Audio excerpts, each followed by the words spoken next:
Episode 1 of The Journey with SBK, and we're here with Martin Boyle. Let's take it first back to your early childhood memories. Did you grow up in a football family, a sporting family? I grew up with two older brothers. Quite competitive. We all liked football. Dad loved football. I think growing up with my friends and that, it was the only thing we kind of lived and breathed at the time. Just playing in the streets, causing havoc. But like you say, it's a bit different these days. You don't get the luxury of that anymore. You've got to pay for a lot of these things. So it's a bit of a shame to see these days. But yeah, that was my earliest memories growing up. And what was it that made you decide that football was a path for you, that you wanted to explore? Everyone else was doing it. I was just a sheep, was I? I was just following along. Really enjoyed it.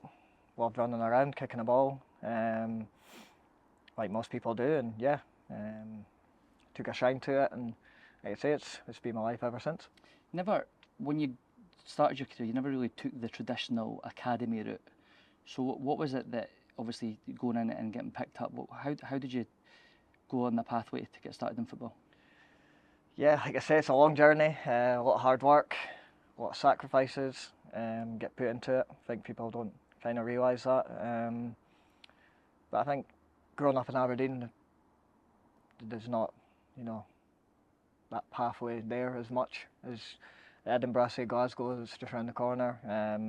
It can be quite difficult. And obviously they're looking for better players down the road and from your Glasgow and Edinburgh, so it was quite difficult obviously growing up there, but there was a lot of homegrown boys that did obviously make it through, and there have been very successful ones, but yeah, obviously the group of mates and stuff that I was in, it was very tough. Did you ever have another job to keep you going in between? Want to share any of those early childhood jobs? I had a few jobs actually. I worked on the back of a lorry taking parcels off. My back was hanging off for say about 6 to 5. It was just kind of like agency work, really. I was at college doing a sport and fitness HNC, so it was kind of just trying to get by, trying to make money at that younger age. They put me into Donald Trump's golf course in Aberdeen. How was that for you? I was weeding, back was hanging off again. You got a chance to meet him? £14 an hour. Not get that now. Felt like a millionaire at the end of the week. I know, any chance for that here? But yeah, it was great. It was a proper learning curve, to be honest. Obviously I didn't have that luxury of full-time football and stuff like that. It was part-time, and yeah, obviously my brother was there working with him, so we're just floating around doing jobs. And then it comes to obviously your early career. Let's fast forward now to when you eventually do earn your stripes and get picked up at starting the third tier of Scottish football with Montrose. What was that like, and how did the signing come about first and foremost? We had a boys club called Lewis United, and we went through like all the ages, and we kind of broke up, and a lot of us were a bit split in between. Half of us went to Peterhead and half of us went to Montrose. Majority of the people wanted to go to Peterhead because they were in a division above. We were probably a bit more successful at the time, and I think the rest of us went to Montrose, think strictly more on opportunity wise, as such as that. So yeah, we kind of, a lot of us went our different ways. We played against each other. It was really good. It was under 19s and under 18s. So yeah, it was great. The facilities were good. We jumped on the minibus down, all of us from Aberdeen, so it was a good laugh actually. And if I'm right, you made your debut for Montrose against Hibs, ironically enough. Do you remember it? I do, yeah. Family and all that were over there. Got beat 6-1. And Colin Nish scored a hat-trick and got booed off. But yeah, obviously going into that, getting told, it was a bit scary, to be fair. Obviously as a young boy breaking through, you're in a dressing room full of men. It was quite eye-opening. I was a bit intimidated. But yeah, obviously I was quite a skinny little thing, little fast guy, and I think my first touch, I ran into Chris Hogg. And that was a disaster. I think he winded me for about 2 weeks. And that's when I kind of knew, like, wow, like the standard and obviously the size of the stadium, the fan base, everything kind of really hits you after that. But obviously defeat aside, we weren't favourites. cup tie would have been a cup upset would have been good, but a proud moment. 2011 was it's a real breakthrough year for you. I mean, the number of goals that you've obviously banged in at Montrose. Talk to us about what, obviously, was it the experience in terms of playing at that league, and it was just, you talk about that physicality at a higher level. Do you think it was more your pace that was sort of cutting through the leagues that made you break through those defences? Yeah, I would say so. I was actually very fortunate to have a good manager, Ray Farnham, and he knew a lot of people from Aberdeen at the time. So I had that opportunity to go in and train full time with Aberdeen. There was nothing going to be at the end of it. It was just strictly training, whilst I play part time, and I really got the benefit of it. You know, I was scoring goals every week. Felt like I was building up and a bit more stronger. So, like I say, I really took my game to a new level, and that experience was really good because Aberdeen, obviously, it's another step above. But yeah, I really enjoyed it. I think it was Craig Brown every day coming in, and Archie Knox. He's scary if you've never met him. He's yeah, it was them two, and yeah, it was obviously good to learn off a lot of the boys and have that development. You mentioned obviously growing up in Aberdeen. Was Aberdeen a team that you went to go and watch on a regular basis, or was it sort of more Dundee that was there players in those standout early days that you thought, well, that's kind of the level I want to get to, and who was it that kind of inspired you as you were moving it through that? Well, we played Sunday, so there's not really much to do on a Saturday. So yeah, I would go a lot of the games. I think the standout game was a 2-2 against Bayern Munich. I remember going to that. Obviously, a Hibs fan probably won't like hearing it, but I think I had my top off. Sonny Aluko scored, and he broke my heart when he left. So I hope he's listening to this. But yeah, it was obviously my earliest memories of going along with Pittodrie and watching the games. Move to Dundee comes next.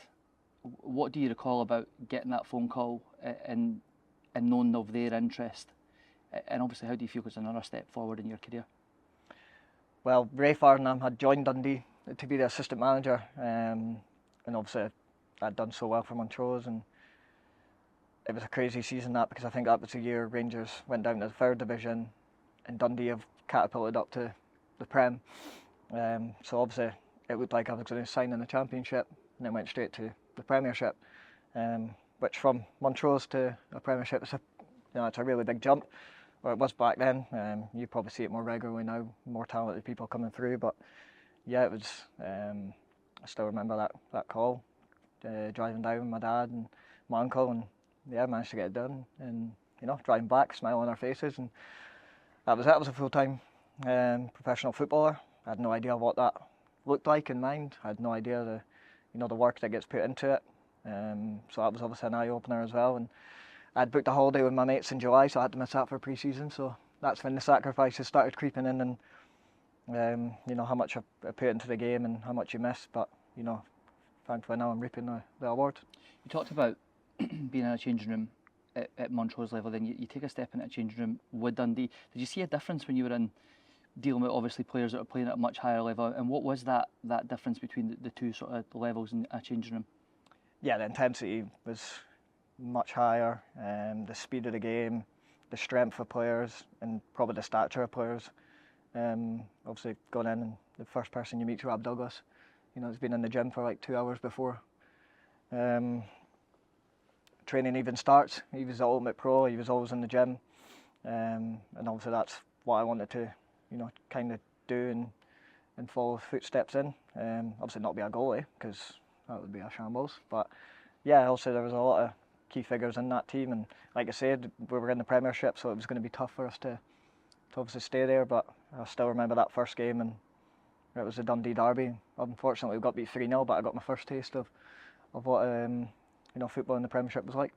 And then obviously seeing the current times with younger players that make their breakthrough, we'll get on to the Hibs in a minute, but then they get loaned out to previous clubs that they've maybe been to sort of give that progression. You had that experience as well. What was that like for you, obviously getting your move and obviously to go back and get some more minutes under your belt? Yeah, like I say, it was a big squad we had, and obviously I just wasn't cutting it. I wasn't probably as physical as what they wanted me to be, and the levels that I was at. Like I say, it was a big jump up. Obviously I'd like to have been given more time, but I think the loan move done me no harm. So I went back to Montrose, familiar familiar place. I think a few games in, I scored 4 goals in one game. It was brilliant. And then, like you said, I was in a really good place, and I'm still training full time. So it wasn't like I was back to part time. I was still training full time with the boys, training once a week in Montrose, and then play the weekend. And how much do you think that benefits like younger players in terms of doing that? Was there a doubt in your mind that, well, this might be a setback, this might be the level that I have to stay at, or was it made you even more determined to prove a point?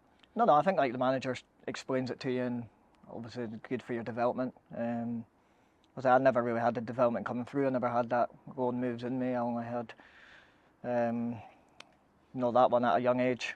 And like I say, I just wasn't physically there to kind of compete in the higher league, and it was rightly so. And like I say, it benefited me in the long run, and it's a great pathway for other players. You see a lot of players happening these days, and they come back and they get a crack in the first team.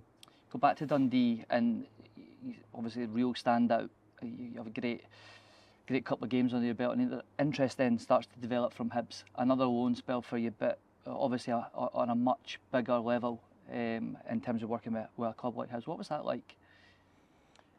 I still find it weird to this day, actually. I think I've played the majority of the games after the promotion, and we're in the top 6, doing really well for obviously Dundee coming back up, and I got pulled in, and I think it was Paul Hartley just said, Hibs are interested in a loan move. Do you fancy it?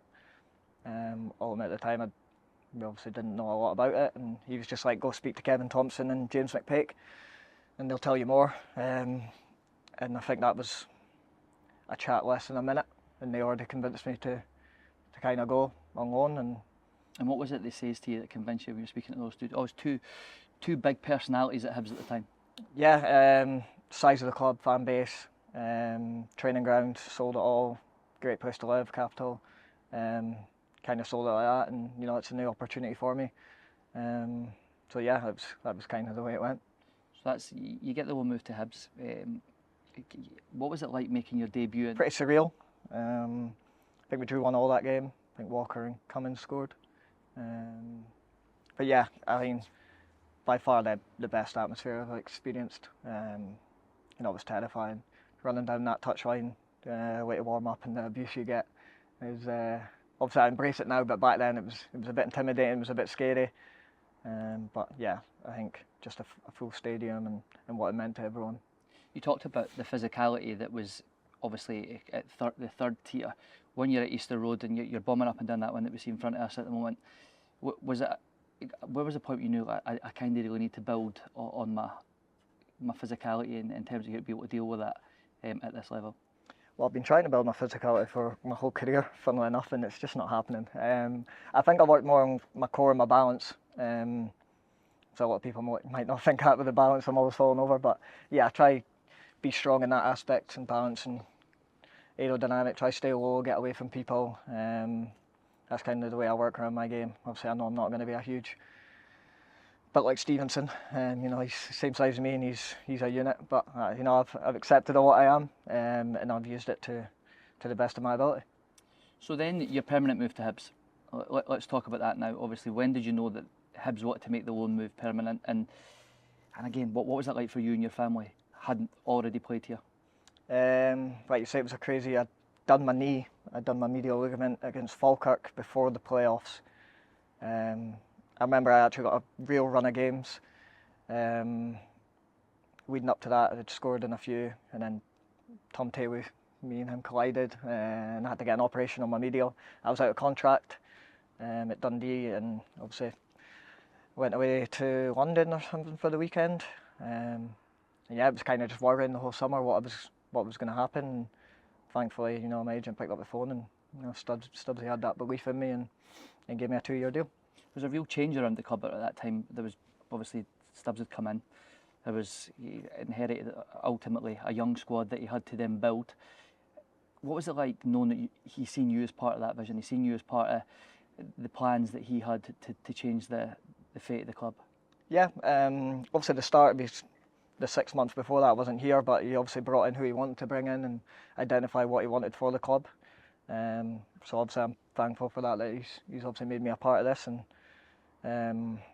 kind of fit into the system well. Obviously I was used as a striker quite a lot, Probably just the system that he played and the players that we had, it was probably the best for it, and tried to do as best as I could. But obviously it was tough competing when Jason Cummins was banging in goals every week. It was quite tough. So yeah, obviously I think it was just the family buzzing, I was buzzing. You know, it was a bit of security for 2 years, and I could really, you know, knuckle down, crack on. Some big personalities in that changing room. You mentioned Jason Cummins there. There was yourself. There's Bartley. Like, there's a real togetherness with that squad. What do you think brought everyone together? And obviously, ultimately, we'll get on to it, but that leads you to that journey on the Scottish Cup. I'm not sure. I think it was just a laugh every day. You know, everyone was comfortable. No one was left out or awkward. It was just, you know, all for one.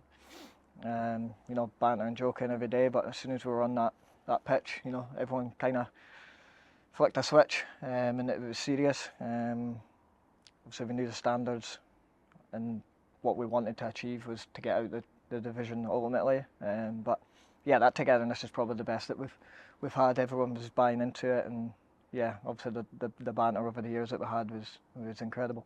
I know you had a fair bit of banter with the fans during that time. Do you think that helped the players? It seems to be a squad that really bought into the fan base, and that the fan base really connected. Even prior to the Scottish Cup, there was a real connection with them. A couple of nights out in the town might help with that as well. But what was it, that connection that you found with the fans? The connection, well, for me personally, the connection's always been there. I try, you know, give 100% every time I'm on the pitch. You know, that's bare minimum. That's what you have to do to represent a club like this. But I know if I can give all 100%, then I know I'm not failing as much. But I think everyone did give 100% that year. Obviously, it wasn't to be for a couple of years. You know, it was a right competitive league, and you know the highs and the lows. But that's football for you. Wouldn't change it for the world. But yeah, I think the rebuilding was important after the relegation, getting the trust back from the fans. Obviously at the start, and yeah, obviously we progressively built up, and you know I think we regained that. Let's go to that. We can't let me hear about talking about it. That journey to Hampden and ultimately lifting that Scottish Cup. You've answered this 100 times over, but what do you remember about it, and just how special was it? It was unbelievable. It was an unbelievable journey to get there, to be honest.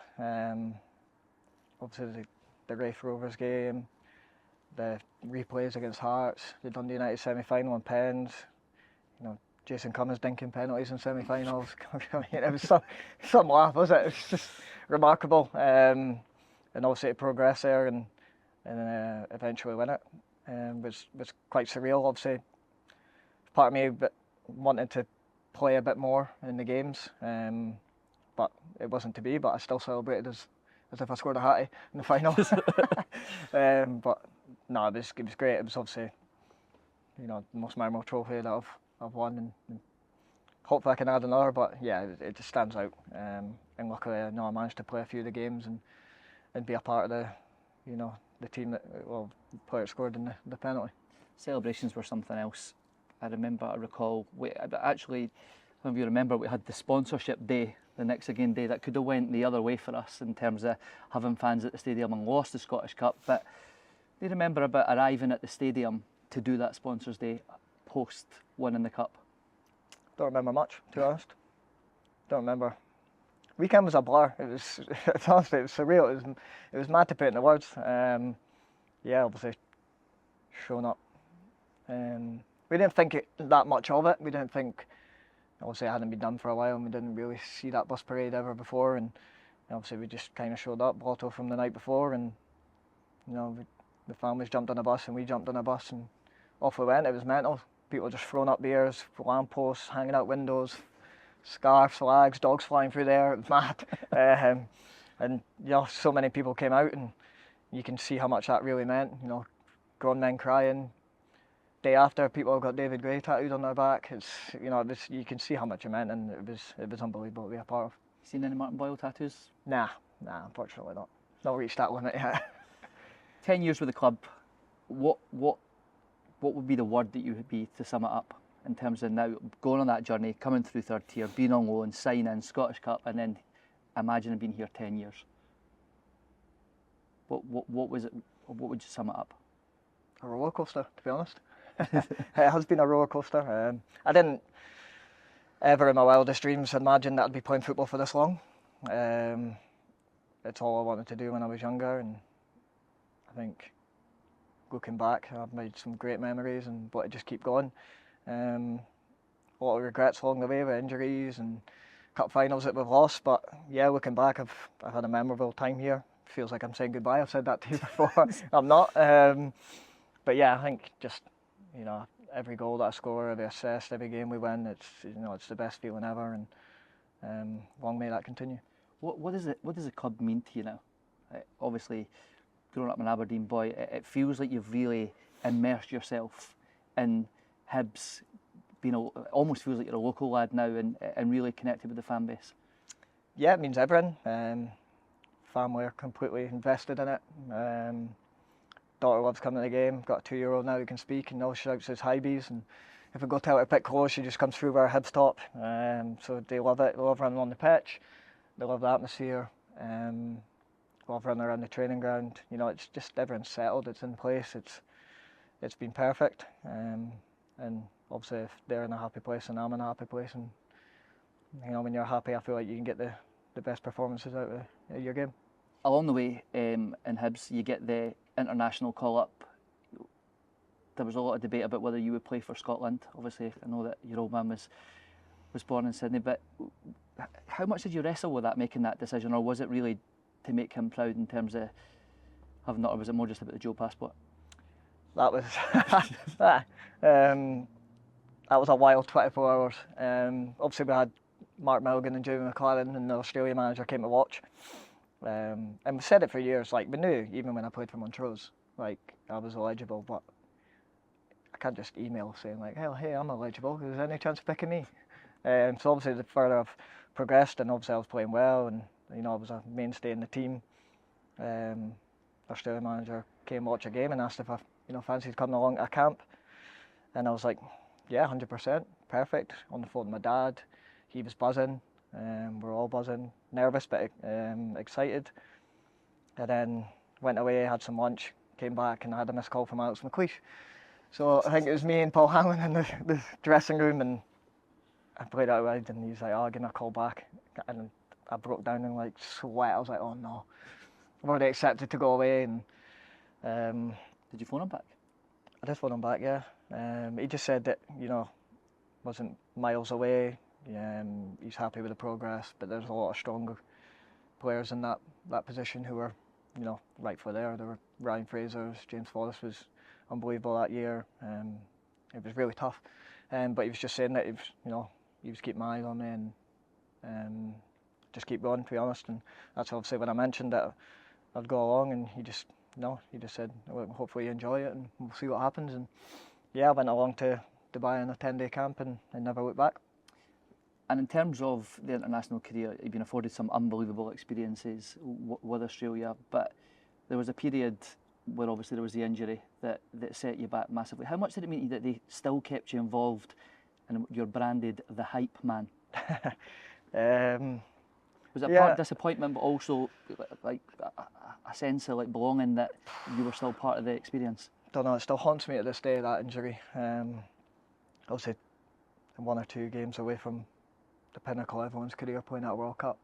I was in a real good place at the time, and yeah, obviously I knew as soon as it happened I'd done my knee, but obviously when the operation happened, the extent of what I was kind of going to go through was crazy. But yeah, obviously I think a lot of the boys pulled together around me, kind of knew who was going to come in and replace me, and yeah, luckily enough I was managed to stay in and be a part of that, the most historic Socceroos World Cup ever. And